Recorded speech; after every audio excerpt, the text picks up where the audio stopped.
Go ahead, Brigitte. Still confused getting into the story and feeling of, but this is part of my life, and getting out of a story into the queen position, but then feeling or being aware of this, that this is just,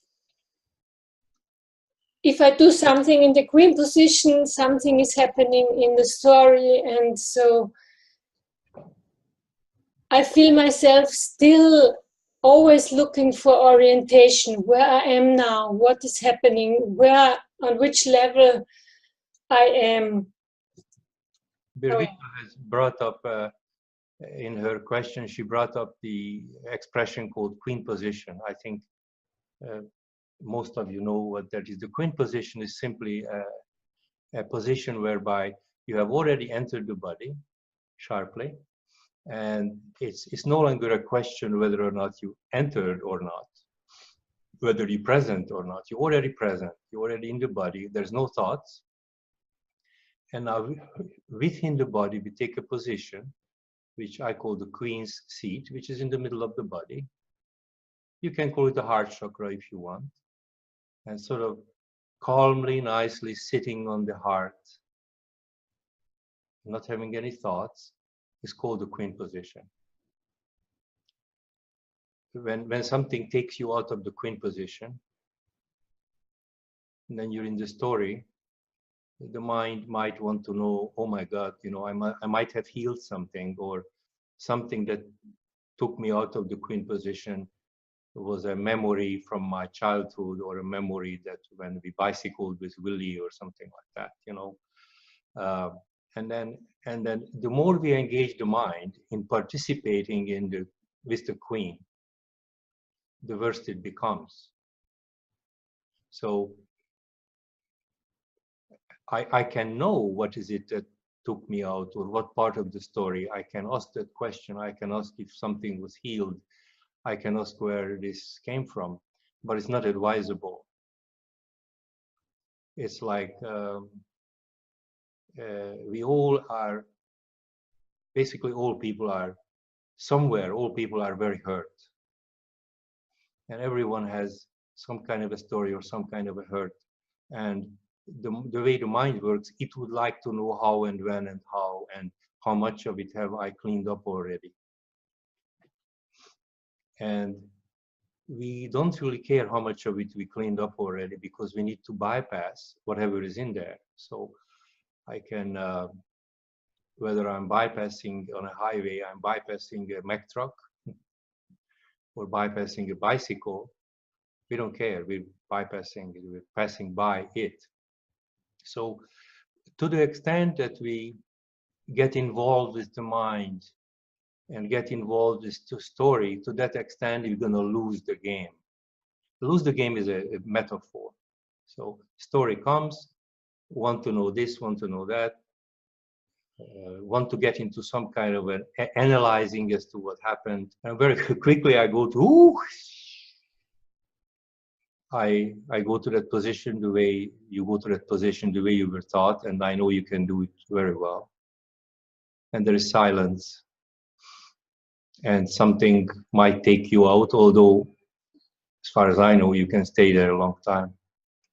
So the point is that from the perspective of the queen, we don't want to know how the garbage looks like. We just want to take it out.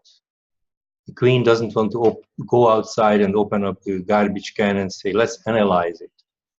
This underwear belonged to my great-great-grandmother from Queen Victoria and wasn't quite clean by me. Oh, and that this other thing was a leftover pizza. And so we try to make a joke out of everything. But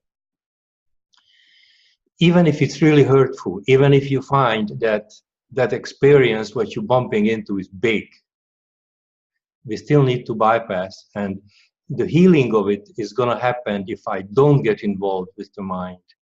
If I stay in that queen position and I'm just being with it. If a story comes up, I'm being with it. The story wants to knock on my door again. Hey, hey, hey, pay attention to me. Oops. So the answer is always, I'm being with the Queen, I'm being with the Queen. I'm being, yeah, but this is important. Are you healing? Are you making progress? Oops. I don't care. And then if I don't care, if I don't get involved with my duality mind, the actual healing will happen quicker, better, more efficiently. So, and the simpler we make it, the better. The mind would like to complicate it so that it could get involved with you again. And so the simpler, the more powerful. Did I answer your question, Birgit? Thank you.